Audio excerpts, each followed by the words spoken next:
Hola gente, tenemos nueva adquisición. Vamos a ver los hidruros del grupo 16 y en ellos por supuesto el agua, que es el compuesto más importante.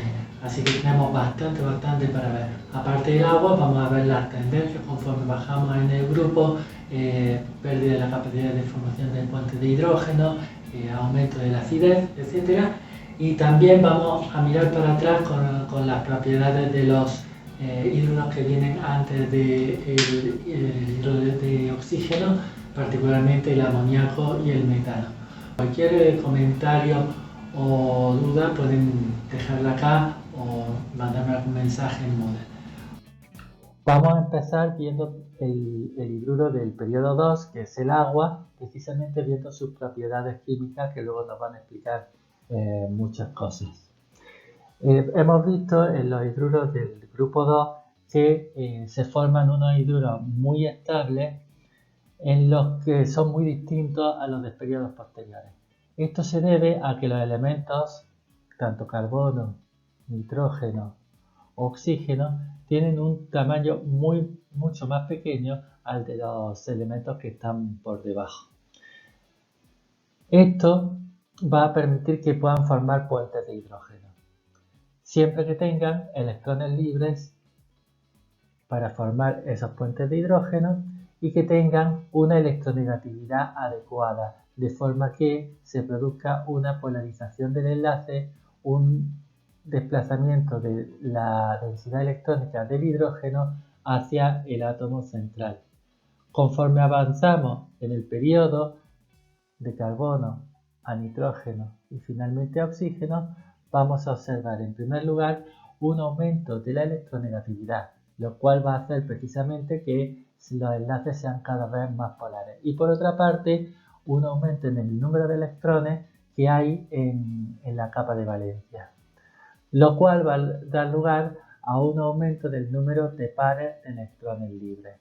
Así, mientras que el carbono no tiene pares de electrones libres y no va a producir puentes de hidrógeno, el nitrógeno va a tener un par de electrones libres y una mayor electronegatividad, va a poder formar un puente de hidrógeno, y ahora en el agua vamos a tener dos pares de electrones libres que van a permitirle formar dos puentes de hidrógeno.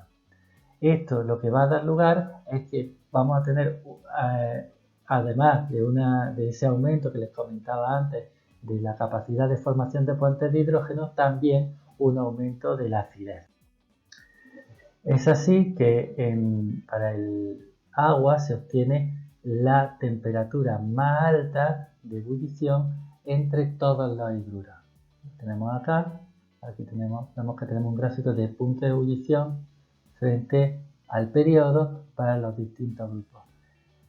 Vemos que el agua efectivamente tiene esta temperatura más alta, lo cual se debe a la capacidad de formación de dos puentes de hidrógeno frente al uno que pueden formar tanto el nitrógeno, lo tendríamos acá, como el flúor. Ahora, cuando nosotros bajamos en el grupo, lo que se va a observar es una disminución de este punto de ebullición, como hemos visto también para el nitrógeno, y después se produce un aumento debido al aumento del peso molecular del hidruro y en definitiva a la capacidad o la fuerza de las fuerzas de Van der Waals, la fuerza de dispersión de London que se están estableciendo. Además de esta tendencia en los puntos de ebullición, podemos ver también cómo se va produciendo una disminución en la energía del enlace entre el átomo central y el hidrógeno. Esto se debe a cómo van aumentando los tamaños de los calcógenos del elemento del grupo 16 y por tanto la disminución del solapamiento, de la efectividad del solapamiento entre los orbitales. Vemos también una disminución del momento dipolar, es decir, los enlaces son cada vez menos polares, lo cual nos va a indicar también que va a ayudar en que los puentes de hidrógeno también sean menos efectivos. Podemos ver que también la geometría de los hidruros cambia a medida que bajamos en el grupo. Si bien en todos los casos son moléculas angulares, vemos que el ángulo de enlace cambia desde el oxígeno al azufre. Para el agua tenemos una molécula angular con un ángulo de 109 grados, de ser 108 grados más o menos, ¿de acuerdo? Aproximadamente. En cambio, para el azufre, pueden ver que el ángulo de enlace entre los dos hidrógenos aproximadamente es de 90 grados. Eso nos está indicando que hay un cambio en los orbitales que se están utilizando. En el caso del agua, lo que vamos a tener es una hibridación sp3, tal como hemos visto en otros hidruros del grupo. En otros sería 1, 2, 3 y 4 para cada uno de los hidrógenos, ¿de acuerdo? En cambio, en el azufre va a cambiar la hibridación, se va a perder la hibridación sp3 y el enlace con los hidrógenos va a ser principalmente con orbitales p. Esto claramente nos explicaría la razón por qué el ángulo se cierra desde un ángulo que es propio de una disposición de los orbitales tetraédricas a una en la que sería la normal de los orbitales p. Tendríamos aquí, eligiéndolo arbitrariamente, aquí tendríamos el px, aquí tendríamos el pi y el pz estaría en la dirección perpendicular al plano. Y bueno, el S quedaría sin participar en el enlace. Vemos entonces que hay una disminución de la estabilidad del compuesto relacionada con la menor energía de enlace y finalmente también relacionado con esto un aumento de la acidez debido precisamente a esa debilidad del enlace entre el hidrógeno y el átomo central. Vamos a centrarnos sobre todo en los hidruros de oxígeno y en particular el agua. El agua tiene una alta capacidad de formación de puentes de hidrógeno. En estado gaseoso, la molécula de agua presenta una estructura angular debido a una hibridación sp3 del átomo central, del átomo de oxígeno. Esos cuatro orbitales se van a emplear, dos en formar enlaces con el hidrógeno y dos en los electrones libres. Esta estructura se ve ligeramente alterada cuando pasamos al estado líquido y al sólido debido a la formación precisamente de estos puentes de hidrógeno. El hidrógeno está parcialmente unido a un oxígeno de otra molécula, con lo cual el enlace entre el oxígeno y el hidrógeno de la molécula a la que pertenece se debilita y la distancia de enlace aumenta. En estado líquido, estos enlaces de hidrógeno son dinámicos, se van formando y destruyendo continuamente. Una molécula se está uniendo a otra y rompe ese enlace y pasa a unirse con otra y así continuamente.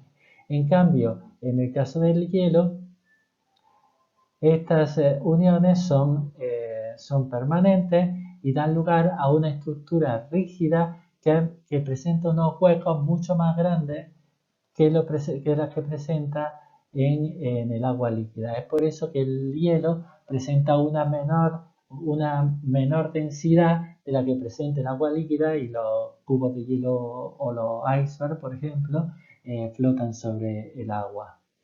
Además, hemos de tener en cuenta de esta capacidad de formación de puentes de hidrógeno el alto momento dipolar que vamos a presentar la molécula de agua, lo cual la dota de una alta permitividad, es decir, tiene mucha capacidad de anular campos eléctricos, como por ejemplo la de los iones que se pueden disolver en el agua. Es por eso que el agua presenta una alta capacidad como solvente, tanto de especies iónicas como de especies polares.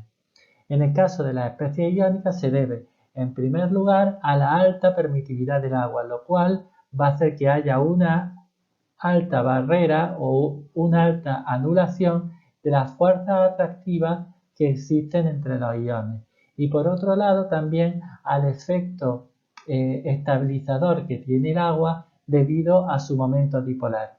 Esto va a hacer que las moléculas de agua alrededor del ion se orienten de una o de otra manera de acuerdo a la carga precisamente que tenga el ion. Cuando el ion sea positivo, será el oxígeno el que esté más cerca del ion. Cuando sea un anión, lo que vamos a tener es el hidrógeno con esa carga parcial positiva que tiene sobre sí mismo, el que se acerque más al anión. En cambio, en el caso de las moléculas polares, lo que vamos a tener son formación principalmente de puentes de hidrógeno que se van a establecer entre las moléculas que tienen grupos polares y las moléculas de agua. El otro componente que tenemos que tener en cuenta al considerar el agua como solvente es su propia reactividad. Hay que tener en cuenta que muchas de las especies que vamos a disolver en medio acuoso van a interaccionar o van a reaccionar con el agua. Es así como ocurre con multitud de ácidos y de bases. Esa acidez y basicidad está relacionada a la propia reactividad del agua. El agua puede reaccionar tanto como ácido como también como base. Sabemos que el agua presenta una reacción de autoprotólisis en la que libera un protón para dar el ion hidronio y también un grupo hidroxilo. Esto tiene una constante de hidrólisis de 10 a la menos 14, que es la base de nuestra escala de pH. Entonces, en función de esta capacidad de protonación del agua, es que los distintos ácidos, el amoníaco, el ácido acético, etcétera, tienen su propio constante de protonación. Está referida a este medio en el que están disueltos. Por otra parte, es también importante saber que el agua tiene una reactividad redox, o sea que hay especies que van a reaccionar en ese medio con el mismo agua. Especies que sean, por ejemplo, muy oxidantes van a poder lograr que el agua pase a oxígeno,